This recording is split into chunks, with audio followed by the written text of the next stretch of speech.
बिस्मिल्लाहिर्रहमानिर्रहीम, अस्सलाम वालेकुम। Welcome to Wisdom Channel. आज 2025 और 26 का बजट पेश किया जा रहा है, यानी 1 जुलाई 2025 से 30 जून 2026 में एक जो हमारा सालाना एक फ़िस्कल ईयर कंप्लीट होता है, उसके अंदर हमने अपने मुल्क को चलाने के लिए जो कुछ पापड़ बेलने होते हैं वो बजट में सारे पेश किए जाते हैं। कुछ इसमें ऐसे भी होते हैं, आदाद व शुमार का ऐसा घन चक्कर चलाया जाता है जो आम आवाम की समझ से कोसों दूर हुआ करता है।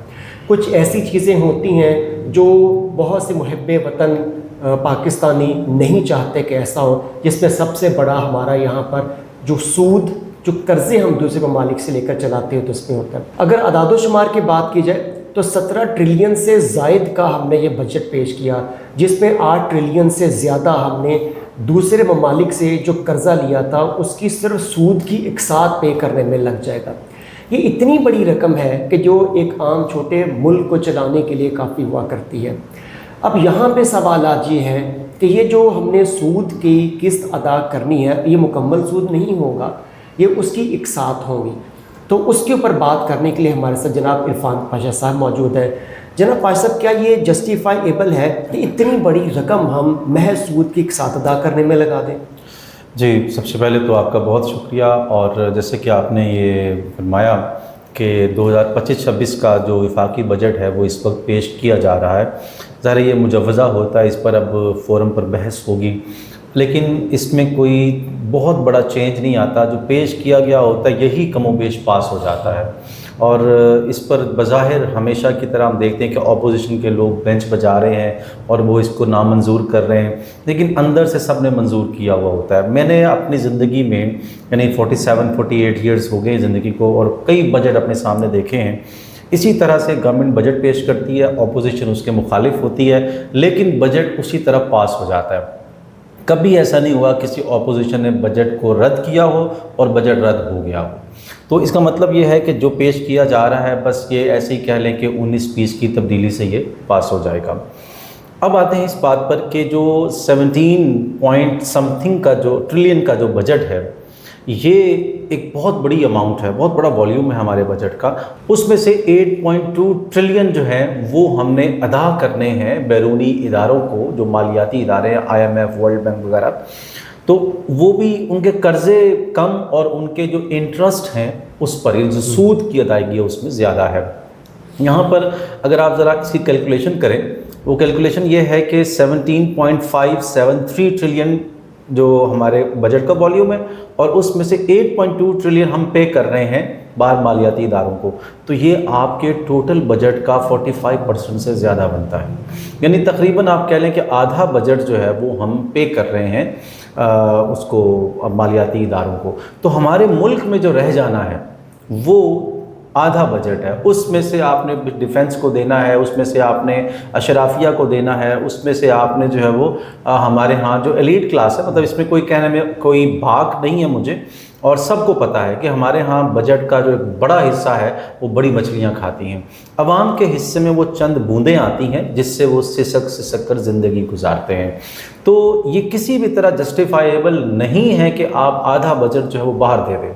और फिर आपको ये बात मालूम होगी कि हम रुपए में अपना बजट तैयार करते हैं, लेकिन पेमेंट्स हमने जो बाहर करनी है वो सारी की सारी डॉलर्स में करनी होती हैं। जो बड़े हमने, जैसे आपने कहा IMF है, वर्ल्ड बैंक है, अगर देखा जाए तो ये हमारे मुल्क चल भी तो इन्हीं के सहारे पर रहा है, और अगर हमने उनसे पैसे लिए हैं तो वापस तो करने पड़ेंगे। अब इसमें हम ये भी नहीं कर सकते हम पैसे वापस ना करें तो नहीं। देखें, तो सब मैं इससे इख्तलाफ करूँगा। देखें, बात यह है कि आपने इतनी बड़ी अमाउंट जो ली है उनसे, और आपने वो बहुत दफ़ा वापस भी की हुई है उनको। इस वक्त जो पाकिस्तान का टोटल जो कर्ज़ा है वो इस वक्त जो है वो इतनी बड़ी अमाउंट में है, लेकिन वो टोटल जो कर्ज़ा है सारे का सारा वो आप जो अब तक अदायगियाँ कर चुके हैं, ज़रा उसका कैलकुलेशन करें, वो 13 टाइम्स से भी ज़्यादा है जो हम रिटर्न कर चुके हैं। यानी असल रकम से भी 13 टाइम्स ज़्यादा हम 13 दफ़ा वापस कर चुके हैं, लेकिन हमारा कर्ज़ा बढ़ रहा है। इसका मतलब ये कि आप अगले 500 साल भी ये वापस करते रहेंगे, ये कभी ख़त्म होने वाला नहीं है। इसके ख़त्म करने का तरीका ये है कि आप बस अदायगियाँ बंद कर दीजिए और कह दीजिए कि अब हम आपको 1 रुपया भी नहीं देंगे, सारा बजट पाकिस्तान में रखें। कि आप होटल में जाएँ, खाना शाना खाएँ, उठ के कह दें कि सुल्तान राही बन के जी मैं कर्जे पैसे आपको खाने के पैसे अदा नहीं करूँगा। एग्जैक्टली मुमकिन है। देखिए, मैं खाना खाऊंगा ना तो मैंने पे करना है। ये जो कर्जा लिया ना, ये मैंने नहीं खाया ना आपने खाया, ये 25 करोड़ हमारा मैंने इस्तेमाल किया गया। नहीं, वो जिन्होंने किया उनको पकड़े। देखिए, कौन पकड़ेगा उनको? उनको कौन पकड़ेगा? जिन्होंने खुद खाया उन्होंने पकड़ना नहीं है। अगर ये इसमें देखें, ईमानदारी अगर हो ना हमारे हुक्मरानों में, जैसे कि हमारे यहाँ गवर्नमेंट ये बार बार कह रही है कि हर चीज़ पिछली गवर्नमेंट पर डालकर कह जी अब हम मईशत को ट्रैक पर ले आए हैं। अगर आप ट्रैक पर हकीकत में लाना चाह रहे हैं, आदादो शुमार की गेम खेलने के बजाय आप आम आदमी का लिविंग स्टैंडर्ड बेहतर करना चाह रहे हैं, तो आपको ये सख्त इकदामात करने पड़ेंगे। आप जब भी सख्त इकदामात करने की बात करते तो आप आवाम पे सख्ती करते हैं। अभी भी देखें ना, तनख्वाहों पे टैक्स लग रहे हैं, ठीक है, अवाम पे सख्ती हो रही है। आपको पता है कि 2.5% से लेकर 37% तक तनख्वाहों पे टैक्स लग गया है, ठीक है। ये बराह रास्त टैक्स जो ये डायरेक्ट इनकम टैक्स है, ये जो डिडक्शन एट सोर्स होगा, यानी आपको सैलरी मिलेगी नहीं जब तक ये कट नहीं जाएगा। तो ये सारे के सारे सख्त फैसले आवाम के लिए रखे हुए हैं। आप ये सख्त फैसले उन बड़े जो मगरमच्छ हैं, IMF और वर्ल्ड बैंक जैसे इदारे हैं, आप उन्हें नो क्यों नहीं करते? तो क्या हम ऐसा नहीं कह सकते कि IMF और वर्ल्ड बैंक जब हम बजट बना रहे होते हैं वहाँ से इंस्ट्रक्शन आ रही तो कि ये कर रहे वो कर रहे हैं, क्या ऐसा नहीं कि ये दोनों बड़े मालियाती इदारे, इंटरनेशनल मॉनेटरी फंड IMF और जो वर्ल्ड बैंक है, ये बाइस्ड है, तासुब इनमें मौजूद है कि जो बड़ी मगरमच्छ हमारे एलीट क्लास बैठी है जो बेनिफिट ले रहे हैं बजट का, उन्हें कुछ भी नहीं कहते। अभी रिसेंट एग्जांपल हमारे पास मौजूद है कि जो चेयरमैन सेनेट है और डिप्टी सेनेटर हुआ करते हैं, उनकी तनख्वाहों में 500 टाइम्स इजाफा किया गया, यानी कि 2 लाख समथिंग से तनख्वाह उठा के 12-13 लाख क्रॉस कर दिया गया। जी बिल्कुल। तो वहाँ IMF वाले क्यों नहीं बोलते? नहीं, देखिए, वो IMF वाले बोलते तो हैं वैसे, वहाँ पर भी वो भी यही कहते हैं कि आप जो अपना एडमिन कॉस्ट है उस पर कट लगाएं, आपके जो ये अलल्ले तलल्ले इस पर कट लगाएं। लेकिन प्रॉब्लम ये है कि उनको पता ये लग नहीं सकती। IMF असल में आपके पूरे वर्ल्ड ऑर्डर का एक टूल है जो अमेरिका चला रहा है। अब वो टूल जो है वो हमारे यहाँ जो मौजूद टूल्स हैं वो हुक्मरान है, उनके ज़रिए से हमारा मुल्क चल रहा है। लिहाजा अगर उनको वो बिल्कुल ही निगलेक्ट कर देंगे और उन पर सारे कट लगा देंगे तो फिर एक एजेंट जो होता है वो कैसे सर्व करेगा अपने आका को? तो इसलिए वो कहना एक और बात है। प्रैक्टिकली आप देखें कि जब ये अपने लोगों की तनख्वाहें बढ़ाते हैं तो कभी IMF ने किस्त रोकी? कभी नहीं रोकी। इसका मतलब क्या है कि वो जो IMF बात करता है वो भी सिर्फ पब्लिक को लॉलीपॉप देने के लिए होता है, जो गवर्नमेंट देती है वो असल में वहीं से ले रही होती है। तो क्या ऐसा नहीं कि जो हमें शुगर हो रही है वो ऐसे लॉलीपॉप खाने की वजह से? ऑब्वियसली मैं एग्री करता हूँ आपकी इस बात से। हमारे यहाँ देखें प्रोफेसर, मैं एक बात आपसे बड़ी क्लियर करता हूँ कि आपको पता है कि अगर मैं घड़ी नहीं पहनूंगा मेरी ज़िंदगी गुजर सकती है, लेकिन घड़ी बनाने वाले जो हैं वो इस वक्त ट्रिलियनियर हैं, ठीक है, वो डॉलर्स के अंदर ट्रिलियनियर हैं, ठीक है। मैं अगर ब्रांड्स के कपड़े नहीं पहनूंगा तो मेरी ज़िंदगी गुजर सकती है, लेकिन ब्रांड्स के कपड़े बनाने वाले जो हैं आप देखें कि वो खरबोपति लोग हैं। मैं अगर अपनी ज़िंदगी में फास्ट फूड नहीं खाता हूँ मेरी ज़िंदगी गुजर सकती है, लेकिन वो जो फास्ट फूड बेचने वाले हैं वो पूरी दुनिया पर छाए हुए हैं। यानी इस तरह की जितनी भी चीज़ें हैं, मैं अगर iPhone नहीं ख़रीदता हूँ मेरी ज़िंदगी गुजर सकती है, लेकिन क्या मामला है कि ये जो iPhone बेचने वाले या जो दूसरे मोबाइल कंपनीज़ हैं वो खरबोपति बैठे हुए हैं इस वक्त लोग। तो मेरी ज़िंदगी जिससे नहीं गुजर सकती वो गंदम है, चावल है, वो जौ है, जवार है, बाजरा है, ठीक है ना, या आलू है, या मेथी है, गोभी है, यानी वो चीज़ें जो किसान ने उगानी है। तो उसमें किसान बिलियनियर ट्रिलियनियर क्यों नहीं है जो मेरी बेसिक नीड पूरी कर रहा है? सारा फायदा मेरी लग्जरीज जो हैं उनके बनाने वाले को क्यों हो रहा है? क्योंकि वो सरमायादार है। सो इसका वाहिद हल ये है कि आप कर्ज़ों की अदायगी में जाने वाले जितना पैसा है उसको रोक लें, सारा बजट पाकिस्तान में रखें। अब आप मुझे बताएं कि आपको न टैक्स लगाने की ज़रूरत है, ना आपको जो है वो सैलरीज जो है वो उनको बढ़ाने की ज़रूरत है, ना आपको जो है वो महंगाई के लिए आवाम की मिन्नतें करने की ज़रूरत है, और आवाम को आपके सामने रोने की ज़रूरत नहीं है। आप पूरा 17.573 ट्रिलियन का जो बजट है पूरा पाकिस्तान में रखें।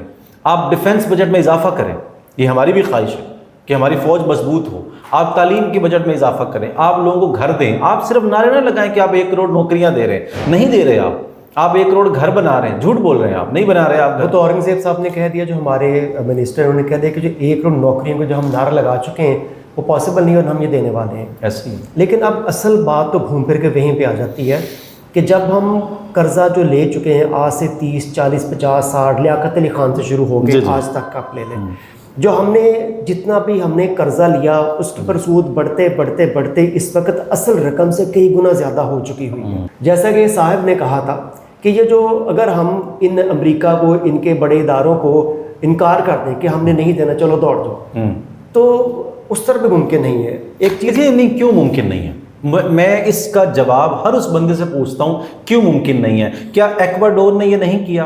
क्या आइवरी कोस्ट ने ये नहीं किया और वो इज्जत से नहीं जी रहे? नहीं, इसमें मुश्किल क्या है? तो सबको पता है, हर एक एवरेज बंदे को पता है, जो कम अकल को पता है कि उसके लिए हमारे पास ऐसे पॉलिटिशियंस होने चाहिए, मैं इनको लीडर तो बहरहाल नहीं कहूँगा, ये पॉलिटिशियंस ऐसे होने चाहिए जो इस तरह के दबंग डिसीजन कर सकें, अगलों को कह सकें कि उनके बाद बात कर सकें। यहाँ पर सबसे बड़ा मुफाद तो इनका अपना है। क्या आपको लगता है कि हमारे जो लीडरान हैं, हमारे जो पॉलिटिशियंस हैं, ये सारे के सारे लोग जाकर IMF को कहेंगे भाई नहीं कहेंगे, दौड़ जाओ? नहीं कहेंगे। तो फिर हम किस तरह, कौन सा ऐसा हमारे पास कुछ एक बात साबित हुई कि ये नाअहल है, वो तो सबको पता, पहले वाले भी नाअहल थे, बिल्कुल ऐसे उससे पहले भी नाअहल थे, हकीकत है। तो फिर ये क्यों बैठे हैं? फिर ये रिजाइन करें और जाएं, उन लोगों को ले आते हैं। वोट डाले ना, आप ही के वोट से आए अपेरेंट तो यही कहते हैं। एग्जैक्टली, हमारे वोटों से नहीं आते।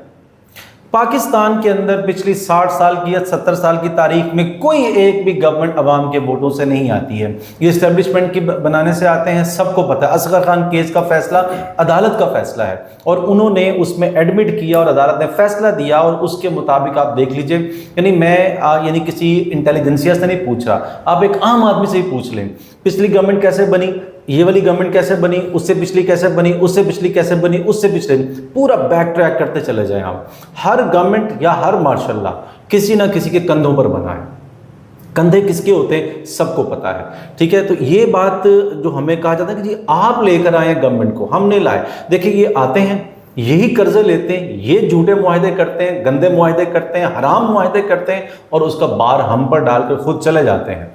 आपको एक बात का इल्म होना चाहिए कि हम जितने कर्जे लेते हैं IMF से, उसकी जो बड़ी अमाउंट होती है वो पाकिस्तान में आती भी नहीं है, उसका एक छोटा सा चंक पाकिस्तान में आता है। बाकी तो अमाउंट क्या होती है, आपने IMF की किस्त देनी है जी $1 अरब की, आपके पास $1 अरब नहीं है, रुपया पड़ा हुआ है, वो रुपया छाप कर तो तनख्वाह देते हैं, आप तो छाप कर आप पेमेंट भी कर सकते हैं ना, लेकिन वो रुपये में नहीं लेते, आपने डॉलर में पेमेंट करनी है। आप क्या करते हैं, आप कहते हैं जी आपको मैंने $1 अरब देना है, आप मुझे $1 अरब कर्जा दें।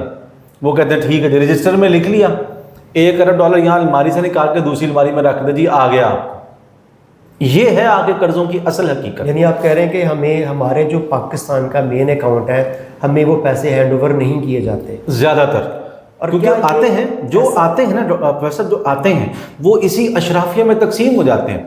आप मुझे बताएं कि हमारा जो अशराफिया है, जो हमारे CSP ऑफिसर्स, हमारे सेक्रेटरीज, हमारे जजेस, वकला, हमारे जिनको रिश्वतें दी जाती हैं, हमारे यानी जो एलीट क्लास है हमारी सारी की सारी, सदर पाकिस्तान से लेकर और निचले जो है वो मुलाजिम तक, जो कि हमारी उसमें आता है ब्यूरोक्रेसी के अंदर, क्या वहाँ पे करप्शन मौजूद नहीं है? क्या इनकी सरकारी गाड़ियाँ प्राइवेट अपने इनके बीवी बच्चों को शॉपिंग नहीं करवाती हैं? आए दिन सोशल मीडिया पे नज़र आ रहा होता है हमें वहाँ पर, और 8-8 गाड़ियाँ घर में एक ऑफिसर खड़ी होती हैं और दफ्तर में उसके अगर 10 मुलाजिम होते तो 8 घर में सर्व कर रहे होते हैं, सब्जी ला रहा है, कोई बच्चों को छोड़ने जा रहा है तो कोई बच्चों को लेने जा रहा होता है। ये सारा कुछ आप ख़त्म नहीं करते, लेकिन पब्लिक के ऊपर आप जो शिकंजा कस देते हैं।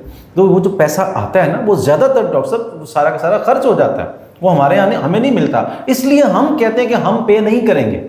मेरी जेब से काट के, मेरी सैलरी से काट के आप IMF को क्यों दे रहे हैं? जिसने लिया है उसको ले रहे हैं, और उन लोगों के ज़ाती पैसे इसी IMF, अमेरिका, फ्रांस और ये सारे जो ममालिक हैं, इन्हीं के अकाउंट्स में पड़े हुए हैं। लेकिन मेरा सवाल अभी भी पंजाब पर कायम है जी। आप देखें, बहैसियत एक इस्लामिक मुल्क के, नज़रियाती मुल्क है, और हमने कर्जे लिए, अग्रीमेंट हुआ, और आप भी जानते हैं, मैं भी जानता हूँ, सब जानते हैं कि जब अग्रीमेंट हो जाता 10 को, तो उसके ऊपर अमल करना हमारी एक जिम्मेदारी हुआ करती।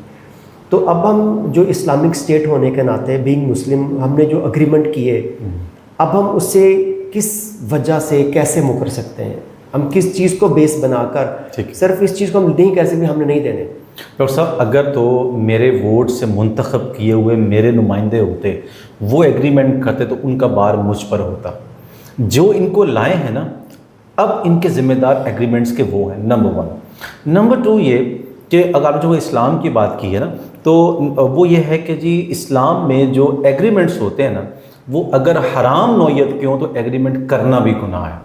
यानी IMF से कर्ज़े लेना इस्लाम में क़तन जायज़ नहीं है, ये तो क्लियर कट बात है। अल्लाह रब्बुल इज़्ज़त ने कुरान में फरमाया, वलन यजअल अल्लाहु लिल काफिरीना अलल मुमिनीना सबीला।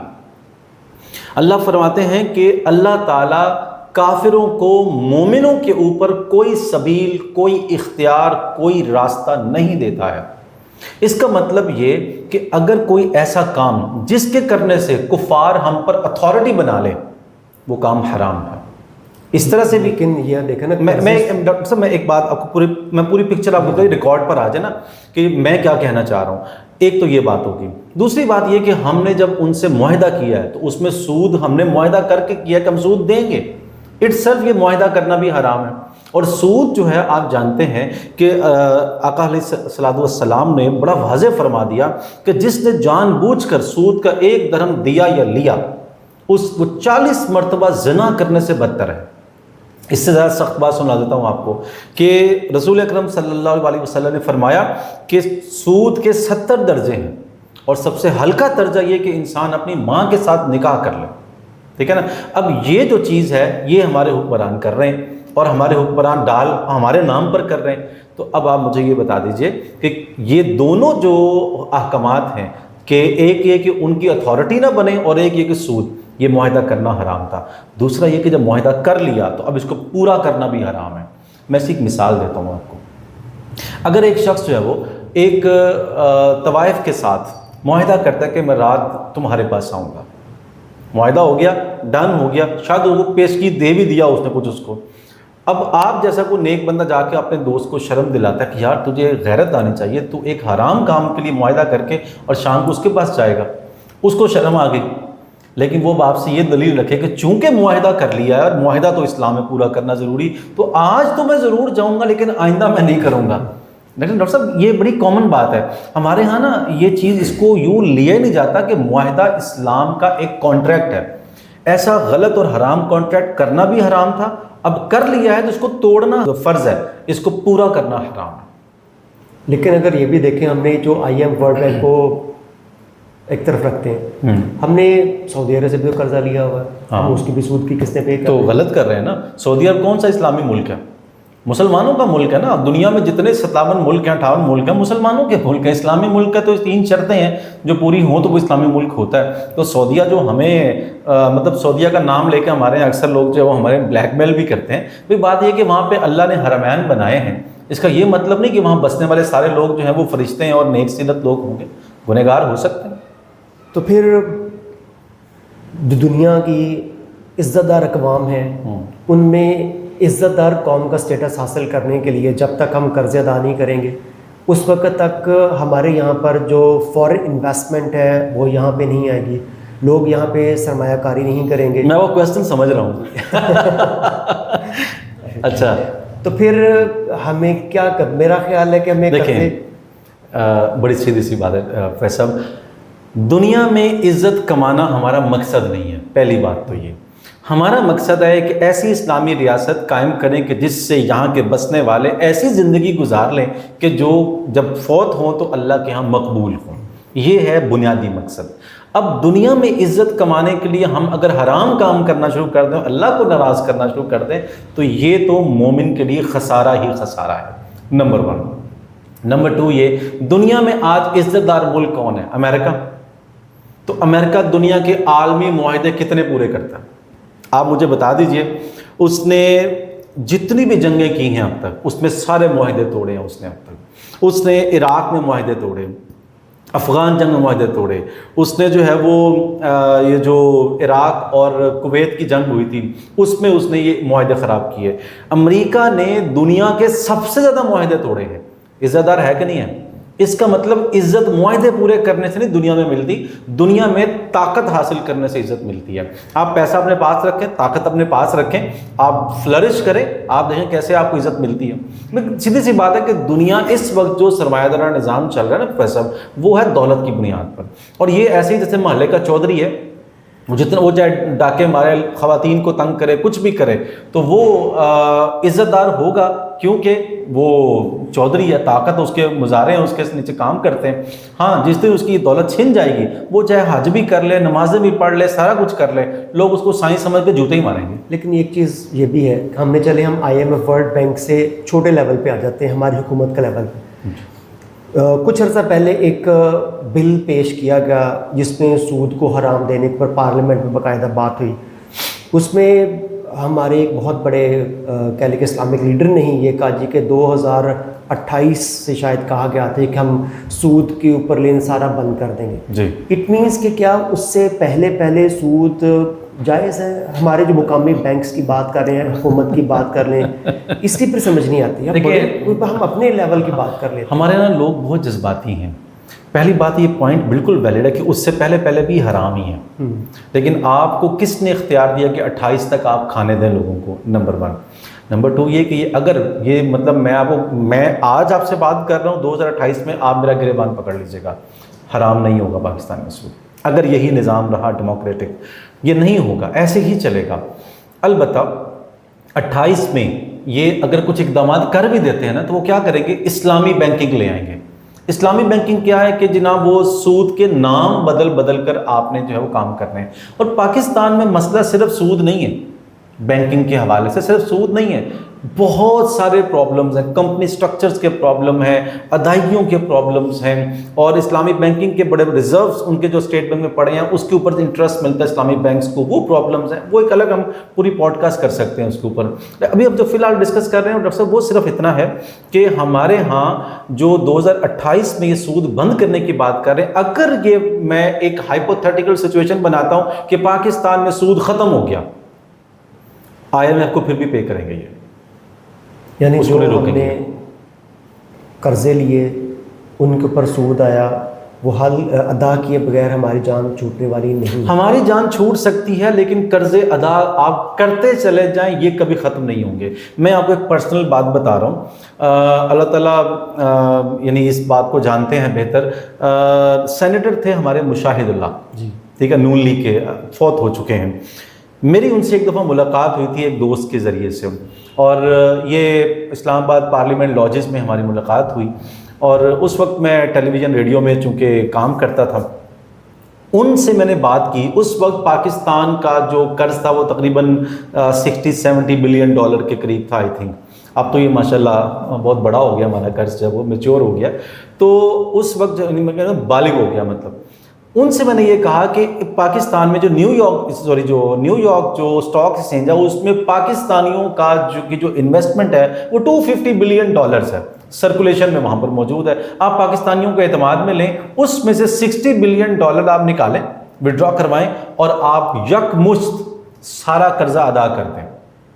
तो सेनेटर मुशाहिदुल्लाह ने, वो बुज़ुर्ग आदमी थे, मुझे उन्होंने एक बड़ी पते की बात बताई, उससे एक नया दर खुला सोचने का। उन्होंने कहा कि जब ये इदारे हमें कर्ज देते हैं तो इसलिए नहीं देते कि हम इनको कर्ज़ों को वापस कर दें, वो कहते हैं कर्ज आप रखें ताकि हमें सूद मिलता रहे, ठीक है। तो कहते हैं कि ये नहीं हो सकता। मतलब ये बड़ी उन्होंने मुझे सीधी सी बात बताई।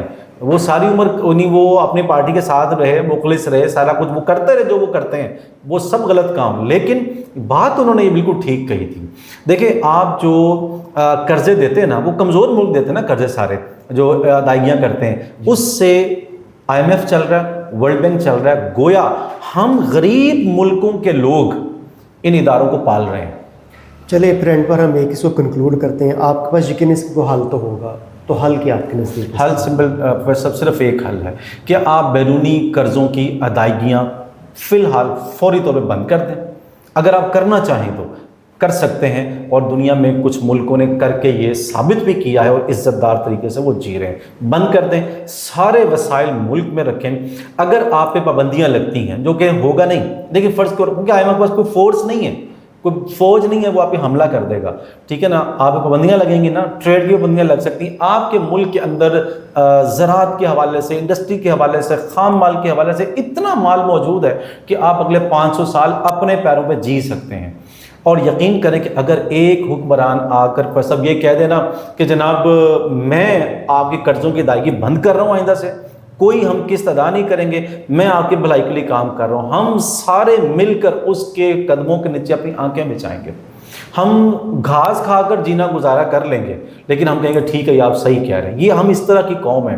एटम बम के मामले में हमने क्या किया था, ठीक है, हमने हर मामले में देखिए ना कुर्बानियाँ दी हैं, हम इस पर भी कुर्बानी दे देंगे। तो एक ही हल है कि आप इस अदायगियों को बंद करें, अपने बजट को जो है वो ये अदायगियों से फ्री करार दें, फिर आप देखेंगे कि आपका मुल्क कैसे तरक्की करता है। चले जी, इस उम्मीद के साथ कि हमारे जो पॉलिटिशियंस हैं वो इस तरह की जो आरा पेश की जाती हैं उनको समझने की कोशिश करेंगे, क्योंकि ये एक ज़ख़म के ऊपर छिड़कते हुए नमक की मानिंद है कि जब हम बजट पेश करते हैं तो इतनी बड़ी मिकदार में तकरीबन 40% करीब हम सिर्फ सूद की किस्त अदा कर देते हैं, और वो भी खुद से कमा के नहीं देते बल्कि हम मज़ीद कर्ज़ लेके सूद की किस्त अदा करते हैं। इस तरह से एक हम यूँ कह लें कि लूप के अंदर फंस चुके हैं जिससे निकलना फ़िलहाल मुमकिन नहीं है। मैं इसमें एक रिकॉर्ड पर आपकी इजाज़त से आखिरी जुमला अर्ज़ करना चाहता हूँ।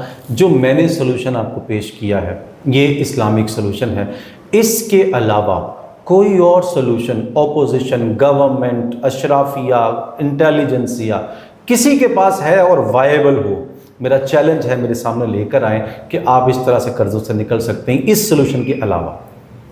वाजिद साहब, किसी बात के साथ हम आपसे इजाज़त चाहते हैं। इंशाअल्लाह ताला इसी मौजू पर बजट के ऊपर मज़ीद पॉडकास्ट भी होंगी। बहुत शुक्रिया। अल्लाह हाफ़िज़।